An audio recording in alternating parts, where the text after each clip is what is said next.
Hello there guys, welcome back to Younes Talks Football, welcome back to a brand new video. I hope all of you are doing well. Video number 2 of 2 as I gave you my thoughts and opinions on the day's latest news. In my past video, you can check it out right here. If you haven't watched it already, make sure you check that out at the end of this video and enjoy. And now we are on to the match preview for tomorrow night. Southampton versus Chelsea, 7:45 kickoff. And I'm hoping for a very good performance here. Southampton, not the best team in the league, let's have it right. But, you know, when you look at their past performance against Manchester United, yes, they lost 1-0. To be honest, Man United's goal was actually a really good goal. Bruno Fernandes not being picked up in that part of the box, you expect to defend that.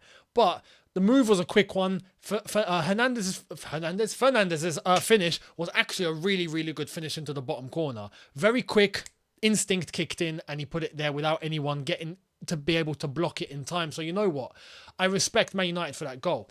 Southampton overall did actually put in a good game. After going 1-0 down, you could see that they thought, okay, we got to go out. We got to try and get something here. Ended up with more chances than Manchester United in that game. Realistically, if they had quality, they probably would have buried a couple of those. They probably would have won the game. But the quality up top is what was lacking for them. Hey, similar to us. Might finish 0-0 tomorrow. Who knows? But you know what? For Chelsea's side, for what we done against Leicester, I admire the fact that after going down to 10 men, some of the lads really kicked in, right? Not just that, but after it went past half-time and we made the substitution and things really started going between Cucurella, Sterling especially, I'd like to see that tomorrow. I'd like to see that tomorrow, and I think we will. And I'm hoping that that confidence is going to start kicking in. You know what? The start of the season can always be a tough period because you're looking to adjust, you're looking to adapt, you're finding your feet, you're settling in. Bearing in mind, we know there's a World Cup coming up as well. I'd like to think that Southampton, do they have the quality to cause a threat? Yes. Do they have the quality to capitalise on it? It's a bit half and half. They will only have the quality if we allow them to. And we do some stupidness in terms of ridiculous defending or a silly mistake again or going down to 10 men for no reason. Because you look at the Leeds game, Edouard Mendy, parts of the defence, midfield open. You look at the Leicester game, Gallagher, ridiculous red card. It's just, you know, I mean, even the Leeds game, Koulibaly, but we were already 3-0 down. But it's just stupidness. It's rash decisions. It's not really concentrating. It's those sort of things. Some would argue even tactically we were letting ourselves down. Some of the lineups we'd seen in the past couple of games not really going to benefit us. You saw that against Leicester with the way that we started and the way we managed to change things up and how we ended. Even with 10 men, we ended better, much better than we looked like starting the game with 11 men and having those players on the pitch. So we have to learn from these things. I'd like to think at St. Mary's, Southampton, you know, I hope Charity FC don't come out. But we should be able to win. We should be able to win. Now, if we're going to team news, it's, again, it's unfortunate. We have Gallagher suspended. We already know this. But in terms of injuries, it's unfortunate. It's the same situation how it's been, I think, since Thomas Tuchel's come to Chelsea. Whenever someone gets injured and then they return to training and then they're available for selection, you ain't seeing them for the next 3 games. Even though they're there, they can be picked. No. They're not playing. You know, so when I hear Tuchel say Kante's coming back in 4 weeks, double it. Double it. And you know what happens if we double it? That's 8 weeks. Do you know what happens in 8 weeks? We're getting ready for the World Cup. That's what's happening in 8 weeks. We are getting ready to finish the Premier League season and go off to Qatar to play the World Cup. So I am going to make a prediction here. I'm going to predict Kante's next game will be the first group game at Qatar for France. And that's going to be Kante's first game back. Because honestly, Kovacic was available last game. Thomas Tuchel did say he can only play 20 minutes. Kovacic did come on for a little bit towards the end. Understandable. Now, few days after the game on the weekend, he's available again. Thomas Tuchel said he's not starting. He's not there yet. So I'm guessing even onto next week, well, this weekend coming up, West Ham, I don't think he's even going to start that one. I think maybe the one after that, he will be able to start, which if I'm not mistaken, is that Dynamo Zagreb. I think it's Zagreb in the Champions League. Got to double check that. But Kovacic can't start, which means that my concern still stands. My primary concern in this Chelsea team is the midfield. the engine. And I'm stressing that is now a primary concern ahead of our attack, as far as I'm concerned now. Why? Because despite our attackers not being able to finish their dinner sometimes, it plays a part as to why they can't get the amount of service or the amount of chances that they need, or even that when they do get the chances, we know sometimes they don't finish, except for Sterling. Sterling's now showing how it's done. But they suffer, albeit as a consequence of the midfield. We don't have a midfield at the moment. We got Jorginho, and we know the liability he has. Going forward, actually not a problem. If we are in control of the game, if we have the ball, if we're able to distribute, if we have full possession, okay?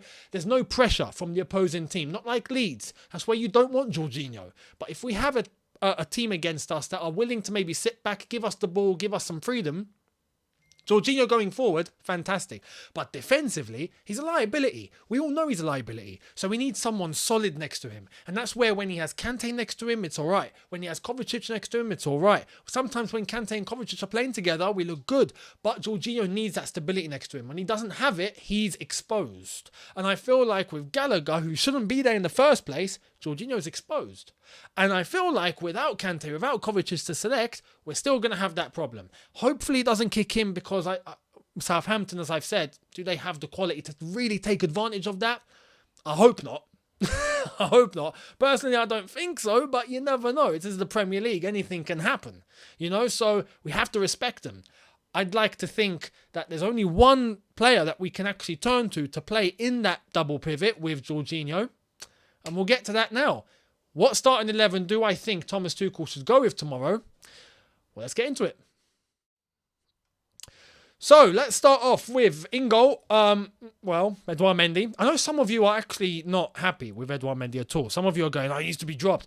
Now, you know what? Against Leicester, especially in the last 15-20 minutes, he actually made some really good saves. Fair play to him. Some of you say that's his job. It is. But you know what? He's had worse games. He's had worse games. And I've said if he makes one more massive blunder, then yeah, he's got to be considered to hit the bench rather than start. But for now, happy days. Edouard Mendy for sure in goal. The back three is where we go to. Koulibaly returns, without question. He returns, and Thomas Tuchel's already confirmed that Koulibaly will be starting this one. So Koulibaly to start tomorrow, back at the left centre-back role. In the middle, we go with the 38-year-old maniac, as far as I'm concerned. He's 38, isn't he? Not 37. 38, Thiago Silva, absolute monster. What a beast. Incredible defending at that age from Thiago Silva. Magnificent. So yeah, Thiago Silva starts. And I'd go with Chalobah. Give us some pace to that defence. Aspie came on and actually done really well. I have nothing against Aspie, against what he done against Leicester. Fair play to him. But Chalobah should play. He done well as well against Leicester, and I feel like that is the player we need to be focused on more as we hopefully try to get the best out of him up until when Fofana arrives. Then there can be some competition. So for now, Chalobah needs to be the one that is selected as far as I'm concerned. If we move into the wing-back position, without a doubt, Reece James at the right wing-back role. You're back home, baby. You are back home, Reece. That's his role. He needs to be used there. That's where we get the best out of him. That's where he becomes an attacking threat. That's where he plays his best football. Reece James, and hopefully he can kick in. He had a good game against Leicester. Start building that momentum up and turn into the absolute monster that we know Reece James is. So Reece James at right wing back. And at left wing back, it's right now not even a debate. Cucurella. Has he got 2 assists, I think, so far in 3 games? Or something like that. Amazing. And the goal against Leicester City with Sterling, again, came from Cucurella. He is magnificent. When he's given license to go forward and combine with our attackers, he's such a threat. And he's such a quick thinker. What I love about Cucurella and what I loved seeing him at Brighton, what I love seeing him do, and what I know he's bringing to this Chelsea team is the ability to think quick and be direct and catch the opponents off guard. So the time they're processing in terms of how to deal with that guy, he's gone. He's gone. You're too late. Cucurella, beautiful. On the outside and coming inside. When he inverts, he's just as much of a threat. And I love it. So Cucurella at left wing back for sure. Now in midfield, here we go. So we know There is no question Jorginho starts, right? Now, it could be on the left-hand side or the right-hand side of the pivot. I'm not quite sure exactly where they're both going to be placed, wherever. But you get the gist. Next to him can only be one guy, and that is going to be Ruben Loftus-Cheek. That's the only option we can go to. Gilmore doesn't have a squad number. Ampadu has gone off to Italy. Barkley's left. Gallagher suspended.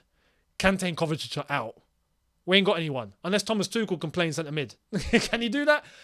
Loftus-Cheek starts in that position, without a doubt. And you know what? Fair play, because Loftus-Cheek has actually been all right. He's actually been all right. I haven't got anything bad to say about Loftus-Cheek in his past couple of performances. There have been moments where you see Ruben maybe make the wrong pass, maybe his touch is sometimes what gets on my nerves a little bit. Sometimes his first touch is almost as bad as Lukaku's. Not as bad as Lukaku's, actually, almost. But more times than not, he's actually done well. And I feel like, yes, maybe it's not right wing back where a lot of people have wanted him to be tried, and he's, I'd say, passed the test. But back in that centre mid role, he's the only guy we can turn to. Is that enough? Is that strong enough? I'd like to think for Southampton, we should be able to get away with it. With all due respect to Southampton, but that is not something that you have to consider for the long term. No way, it's not strong enough. It's not strong enough. So hopefully just for tomorrow, to give time for Kovacic to get back to his rhythm and to get fit again properly, Loftus-Cheek puts in a good performance. Now we move to the front three. This is where it gets tasty, doesn't it? Massive debate about all of this. Let's get into it. On the left-hand side, for sure, probably the first name on the team sheet right now is Raheem Sterling. 2 goals on the weekend. Happy days. Let's hope it continues. I actually think he's going to get quite a few goals for us, and I'm looking forward to it because he's so direct. He takes risk. He knows what he's doing in terms of his dribble, in terms of taking the players on. And yes, albeit there are moments where, he's lost possession or whatever, but his positive attributes outweigh his negative attributes by a mile so far in a Chelsea shirt, I'm speaking. So Sterling on that left-hand side causes all sorts of havoc. And his combinations with Cucurella, that's what I'm looking at. It feels like, in my opinion, there's a bit of chemistry forming there already. So happy days. And how ironic, it's 2 signings that have decided to build that. So you know what? Sterling on the left-hand side. On the right-hand side, because I'm not going with a 1-2, I'm going with a front 3 here. This is Southampton.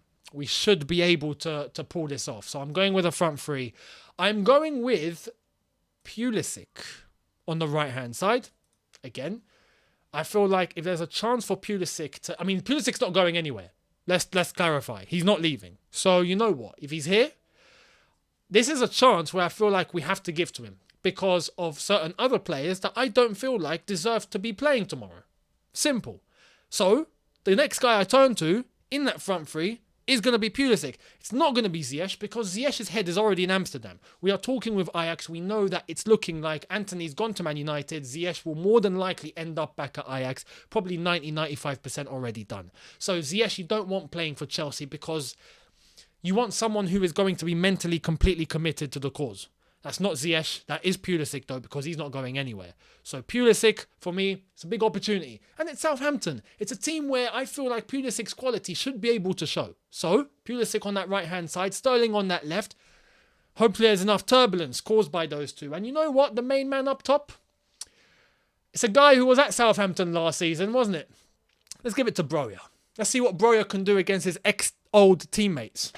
Hopefully, he does the business. And I feel like with enough turbulence, like I said, from Sterling on that left-hand side, Pulisic on that right-hand side, if he's having a good game, provide to Broja, and Broja, your one job is to put the ball in the net, please. It's a trial. Let's give the chance. Because Havertz, yes, second half against Leicester, happy days, right?